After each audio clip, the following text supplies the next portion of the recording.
ದೇವಿ ಕೃಪಾ ಚಾನಲ್ಗೆಲ್ಲ ನಿಮಗೆ ಸುಸ್ವಾಗತ. ಇವತ್ತು ನಾವು 2026ನೇ ಇಸ್ವಿಯ ಜನವರಿಯ ಮಾಸ ಭವಿಷ್ಯ ನೋಡೋಣ ಬನ್ನಿ. ಅದಕ್ಕೆ ಮುಂಚೆ ದಯವಿಟ್ಟು ನನ್ನ ಚಾನಲ್ ಲೈಕ್ ಮಾಡಿ, ಶೇರ್ ಮಾಡಿ, ಸಬ್ಸ್ಕ್ರೈಬ್ ಮಾಡಿ, ಫಾಲೋ ಮಾಡೋದು ಮಾತ್ರ ಮರಿಬೇಡಿ ಫ್ರೆಂಡ್ಸ್. 6 ನಿಮಿಷ ನಿಮಗೆ ಟೈಮ್ ತಗೊಂಡು ಕಂಪ್ಲೀಟಾಗಿ ವಿಡಿಯೋನ ನೋಡಿ ನಾನು ಹೇಳಿರೋ ಒಂದೊಂದು ಗಮನಕ್ಕಿಟ್ಕೊಂಡು ನಿಮ್ಮ ಜೀವನದಲ್ಲಿ ಏನೇನು ಬದಲಾವಣೆ ಮಾಡ್ಕೊಬೇಕು ಅಂತ ತಿಳ್ಕೊಳ್ಳಿ. ಬನ್ನಿ ಫ್ರೆಂಡ್ಸ್ ನೋಡುವ. ಕುಂಭರಾಶಿ ಕುಂಭಲಗ್ನ ಆಸ್ಥಾನ ಮತ್ತು ಚಂದ್ರನ ಆಸ್ಥಾನ ಎರಡೂ ವಿಶೇಷವಾಗಿರುತ್ತದೆ. ಇರೋ ಆಸ್ಥಾನ ಅಷ್ಟೊಂದು ಚೆನ್ನಾಗಿಲ್ಲದ ಕಾರಣ ಸ್ವಲ್ಪ ತಗೊಳ್ಳೋದು ಕೊಡೋದು ಹಣಕಾಸಿನ ವ್ಯವಹಾರದಲ್ಲಿ ಸ್ವಲ್ಪ ಕಷ್ಟ ಆಗುತ್ತೆ. ಇನ್ನೊಂದು ವಿಷಯದಲ್ಲಿ ಪರಿಣಾಮ ಆಗೋದು, ಚಂಚಲ ಮನಸ್ಸಾಗೋದು, ನೀವು ಮಾಡದೇ ಇರೋ ತಪ್ಪಿಗೆ ತಲೆಬಾಗಬೇಕಾಗಿರೋದು, ಆ ಥರ ವಿಷಯ ಎಲ್ಲ ನಿಮ್ಮ ಮೇಲೆ ಬರೋಂಗಾಗ್ತಾ ಇರ್ತದೆ. ಅಲ್ಲಿ ಅಭಿವೃದ್ಧಿ ಕಾಣದೇ ಇರೋಂಥದ್ದು. ಹೀಗೆ ಹಲವಾರು ಚಿಂತನೆಗಳು ನಿಮಗೆ ಕಾಣಕ್ಕೆ ಶುರು ಆಗುತ್ತೆ. ನೀವು ಮಾಡುವ ಕೆಲಸದಲ್ಲೇ ಒಂದಷ್ಟು ಬದಲಾವಣೆ ಬೇಕಾಗಿದೆ. ಆ ಬದಲಾವಣೆ ನೀವು ಮಾಡಿಕೊಂಡ್ರೆ ನಿಮಗೆ ಖಂಡಿತವಾಗ್ಲೂ ಹೆಚ್ಚಿನ ಫಲಗಳು ಸಿಗುತ್ತೆ. ನಿಮಗೆ ಯೋಗ ಬರಬೇಕು ಅಂತ ಹೇಳಿದ್ರೆ ಅದು ಗುರುವಿನಿಂದ ಮಾತ್ರ ಸಾಧ್ಯವಾದರೆ ನೀವು ಕುಲದೇವರ ದೇವಸ್ಥಾನಕ್ಕೆ ಹೋಗಿ ಒಂದಷ್ಟು ಕುಂಕುಮ, ಅರಿಶಿನ, ಒಂದಷ್ಟು ಮಂಗಳ ದ್ರವ್ಯನ ಕೊಟ್ಟು ದೇವಿಯನ್ನ ಪ್ರಾರ್ಥನೆ ಮಾಡಿ. ಮಂಗಳ ಮಾಂಗಲ್ಯೇ ಶಿವೇ ಸರ್ವೋ ಶರಣ್ಯೇ ಕೆ ಗೌರಿ ನಾರಾಯಣಿ ನಮಸ್ತುತೆ. ದೇವಿನ ಪ್ರಾರ್ಥನೆ ಮಾಡೋದ್ರಿಂದ ಸ್ವಲ್ಪ ಮಟ್ಟಿಗೆ ನಿಮ್ಮ ಆರ್ಥಿಕ ಪರಿಸ್ಥಿತಿ ಪರವಾಗಿಲ್ಲ ಆಗುತ್ತೆ. ಈ ಥರ ದೇವಿನ ಪ್ರಾರ್ಥನೆ ಮಾಡಿ. ಮನುಷ್ಯನ ಗ್ರಹಗತಿ ಸರಿ ಇಲ್ಲ ಅಂತ ಹೇಳಿದ್ರೆ ನೀವು ಸುಮ್ಮನೆ ಇದ್ರೂ ಎಲ್ಲರೂ ನಿಮ್ಮ ವಿರೋಧಿಗಳೇ ಆಗ್ತಾರೆ. ಆದರೆ ಆ ಸಮಯದಲ್ಲಿ ನೀವು ಒಂಚೂರು ತಾಳ್ಮೆಯಿಂದ ದಾಟ್ಕೊಂಡ್ಬಿಟ್ರೆ ಎಲ್ಲರೂ ನಿಮ್ಮವರೇ ಆಗ್ತಾರೆ. ನಿಮಗೆ ನಾನು ಅನ್ನೋದು ಒಂದು ಬಿಟ್ಟು ನಾವೆಲ್ಲರೂ ಸೇರಿ ಮಾಡೋಣ ಅನ್ನೋದು ಒಂದು ನೀವು ಚಿಂತನೆ ಇಲ್ಲಿರಿ. ಅದು ಹೆಚ್ಚಿನ ಫಲಗಳನ್ನೇ ನೀವು ದೊರಕಿಸ್ಕೋತೀರಾ. ಹೇಳೋರು ಎಲ್ಲರೂ ತುಂಬ ಹೇಳ್ತಾರೆ, ಆದರೆ ಯಾವ ವಿಷಯನ ನೀವು ತೊಗೊಬೇಕು, ಯಾವ ವಿಷಯನ ತೊಗೊಬಾರ್ದು ಅನ್ನೋದು ನಿಮಗಿರಬೇಕು. ಅವ್ರು ಹೇಳಿದ್ನೆಲ್ಲ ನೀವು ನಮಗೆ ವರ್ಕೌಟ್ ಆಗುತ್ತೆ ಅಂತ ನೀವು ಇದು ಮಾಡಬಾರ್ದು. ಅದರಲ್ಲಿ ನಮಗೆ ಒಳ್ಳೇದೇನಿರುತ್ತೆ ಅದನ್ನು ಮಾತ್ರ ನೀವು ತೊಗೋಬೇಕು. ಅದರಲ್ಲಿ ಕೆಲವೊಂದು ಹೆಣ್ಣು ಮಕ್ಕಳಿಗೆ ತುಂಬ ಚಂಚಲ ಮನಸ್ಸಿರುತ್ತೆ. ಏನು ಮಾಡಿದರೆ ಒಳ್ಳೇದಾಗುತ್ತೆ, ಏನು ಮಾಡಿದರೆ ಕೆಟ್ಟದಾಗತ್ತೆ ಅಂತ ಯೋಚಿಸಲ್ಲ. ಅದು ತುಂಬ ದುಡುಕಿ ಅದಕ್ಕೆ ಕೆಲಸಕ್ಕೆ ಇಳಿತಾರೆ.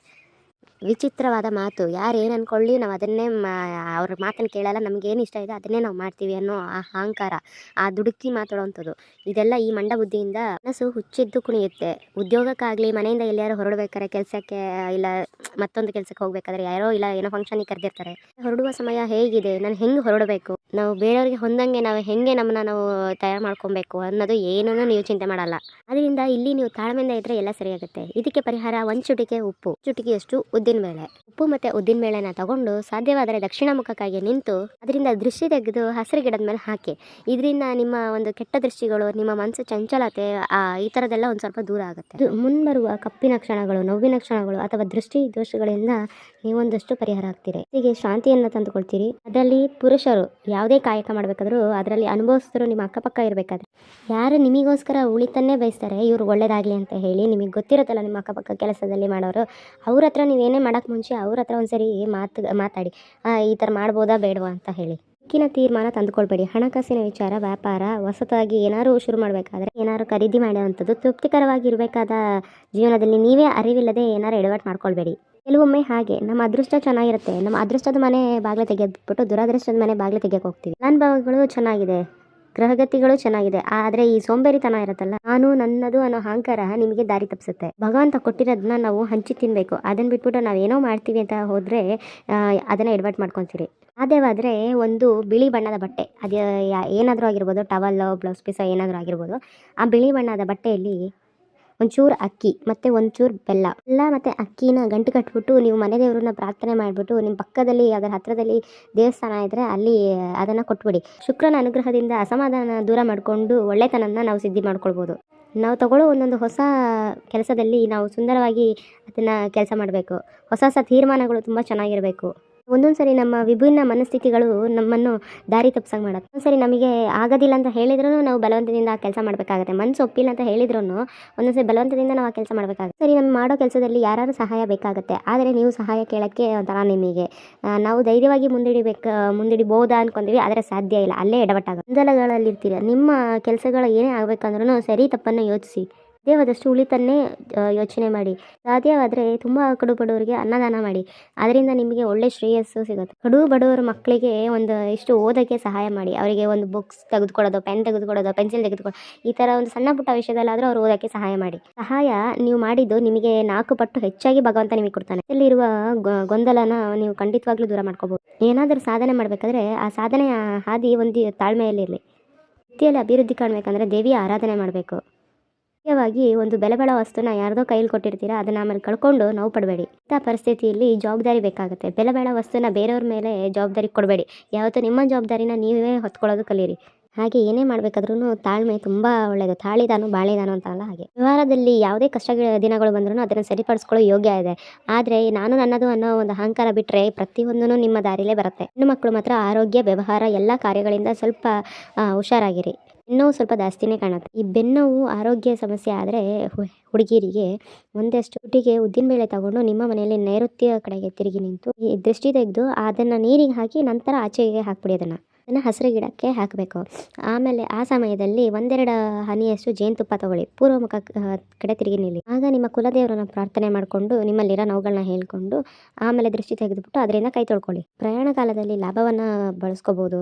ನಿಮ್ಮ ಸಣ್ಣ ಮಾರ್ಗದಲ್ಲಿ ನೀವು ಚೆನ್ನಾಗಿರ್ಬೋದು. ವ್ಯವಹಾರದಲ್ಲಿ ನೀವು ಒಳ್ಳೆ ಲಾಭನ ತಗೊಳ್ಬೋದು. ಮತ್ತು ಭೂಮಿಯ ಸಂಬಂಧಪಟ್ಟ ವಿಷಯದಲ್ಲಿ ಸ್ವಲ್ಪ ಶ್ರಮ ಪಟ್ಟರೆ ಅದರಲ್ಲಿ ಹೆಚ್ಚಿನ ಲಾಭನೇ ನೀವು ಪಡ್ಕೊಳ್ಬೋದು. ವ್ಯಾಪಾರದಲ್ಲಿ ಒಂದು ಹೆಜ್ಜೆ ಹಿಂದೆ ಇದ್ರೂ ಭಯಪಡುವಂಥದ್ದಿಲ್ಲ. ನೀವು ನಂಬಿರೋ ದೇವರು ನಿಮಗೆ ಹೆಚ್ಚಿನ ಲಾಭನೇ ತಂದುಕೊಡ್ತಾನೆ. ಹಾಗೆ ಒಂದಿಷ್ಟು ತಲೆನೋವು ಉಂಟಾಗುತ್ತೆ, ಮೈಕೈಯಲ್ಲಿ ನೋವು ಇರ್ತದೆ, ಆರೋಗ್ಯದಲ್ಲಿ ವ್ಯತ್ಯಾಸ ಉಂಟಾಗುತ್ತೆ. ಈ ಪರಿಹಾರಗಳಿಗೆಲ್ಲ ಆಗಲೇ ಪರಿಹಾರ ತಗೊಂಡ್ರೆ ಏನೂ ಚಿಂತೆ ಮಾಡುವಂಥದ್ದಿಲ್ಲ.